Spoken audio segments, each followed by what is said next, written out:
E aí galera, vamos para mais um Top 10. Todos dizem que o Brasil é um dos países mais corruptos do mundo. Mas será essa a verdade?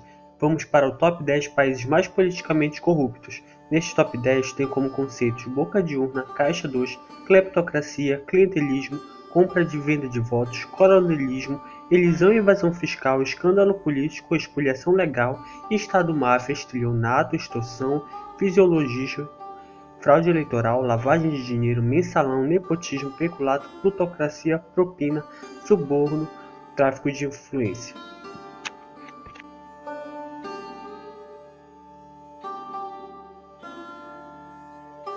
Em décimo lugar fica Guiné-Bissau. Guiné-Bissau tem um histórico de instabilidade política desde a sua independência, e nenhum presidente eleito conseguiu completar com sucesso um mandato completo de 5 anos, além do sistema eleitoral ser totalmente falho. Em nono lugar fica Haiti. A política haitiana tem sido controversa. Em sua história de 200 anos, o Haiti sofreu 32 golpes de Estado. França, Estados Unidos e outros países ocidentais intervieram repetidamente na política local desde a fundação do país. Às vezes, a pedido de uma parte ou de outra, junto com as instituições financeiras internacionais, eles impuseram grandes quantidades de dívidas, tanto que os pagamentos da dívida externa rivalizavam com o orçamento do governo para despesas sociais. Eles também aplicaram políticas econômicas que se acabaram com a capacidade do governo haitiano de proteger a economia local, forçando uma maior dependência das importações e minando a autossuficiência econômica do país. A Cruz Vermelha Internacional informou que 7 em cada 10 haitianos vivem com menos de $2 por dia.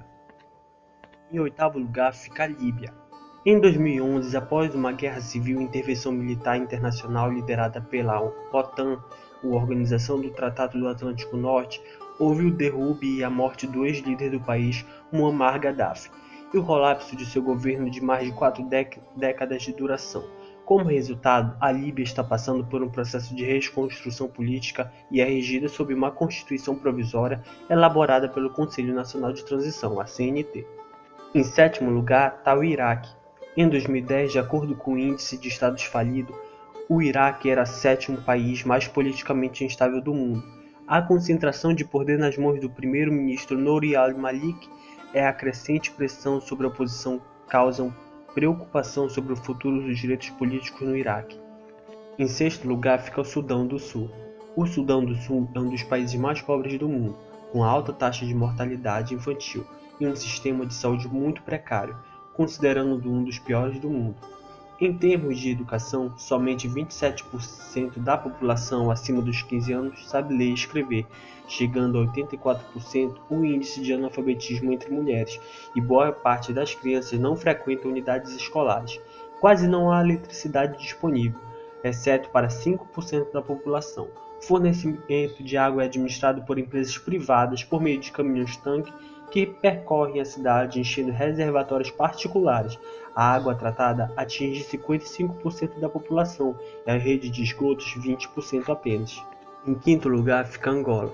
A Guerra Civil de 27 anos causou grandes danos às instituições políticas e sociais do país. O regime político vigente em Angola é o presidencialismo, em que o presidente da República é igualmente chefe do governo, que tem ainda poderes legislativos. As condições de vida cotidiana em todo o país, e especialmente em Luanda, que tem uma população de cerca de 4 milhões, embora algumas estimativas não oficiais apontem para um número muito superior, espelham o colapso das infraestruturas administrativas, bem como de muitas instituições sociais. A grave situação econômica do país inviabiliza um apoio governamental efetivo a muitas instituições sociais, a hospitais sem medicamentos ou equipamentos básicos, por exemplo. Em quarto lugar fica Sudão. O Sudão é uma república autoritária, onde todo o poder está nas mãos do presidente Omar Hassan Ahmad al-Bashir. Ele e seu partido estão no poder desde o golpe militar de 30 de junho de 1989. Em terceiro lugar fica Afeganistão. Em 27 de dezembro de 1996, as forças talibãs, constituídas de ex-estudantes, derrubaram o presidente e capturaram a capital Cabul e passaram a controlar grande parte do país. Em novembro desse ano, outras facções negociavam um governo nacional de coalizão. O primeiro presidente do Afeganistão pós-Talibã, Hamid Karzai, foi escolhido pelo governo dos Estados Unidos para dirigir um governo interino após a queda dos Talibã.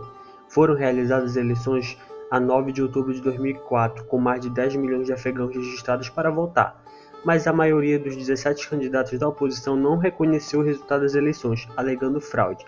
Uma comissão independente encontrou evidências de fraude, mas considerou que isto não teria afetado os resultados. Karzai obteve 55,4% dos votos e foi empossado como presidente a 7 de setembro. Em 2014, após um conturbado processo, Ashraf Ghani foi eleito e empossado presidente do país. Em segundo lugar fica a Somália. A situação política da Somália é ainda confusa. O poder político encontra-se dividido por vários senhores da guerra, que dominam várias zonas do país. Com o transcorrer da Guerra Civil, estes foram os estados autônomos que surgiram na Somália após 1990. Apenas a Somalilândia se autoproclamou independente. Os outros três reivindicam autonomia dentro de uma Somália unificada. Em primeiro lugar está a Coreia do Norte. A política de isolação da Coreia do Norte faz com que o comércio internacional seja muito restrito, dificultando o potencial significativo do crescimento da economia. No entanto, devido à sua localização estratégica no leste da Ásia, conectada às 4 maiores economias da região e tendo uma mão de obra barata, jovem e qualificada, é esperado que a economia da Coreia cresça 6 a 7% anualmente. A Coreia do Norte se descreve como um estado juche, ou autossuficiente, mas é descrita por alguns analistas como uma monarquia absolutista de fato, ou uma ditadura hereditária. Nele não há direito a voto, e o presidente é colocado como um deus. E esse foi mais um Top 10. Por incrível que pareça, o Brasil não é um dos mais corruptos. Na verdade, temos sorte de não estarmos na situação de muitos outros países como esses piores países. O Brasil está na posição 87 de país mais corrupto. São 87 países mais corruptos que o nosso. Então deixe aí seu like e comente. Muito obrigado, compartilhe com seus amigos. E até logo.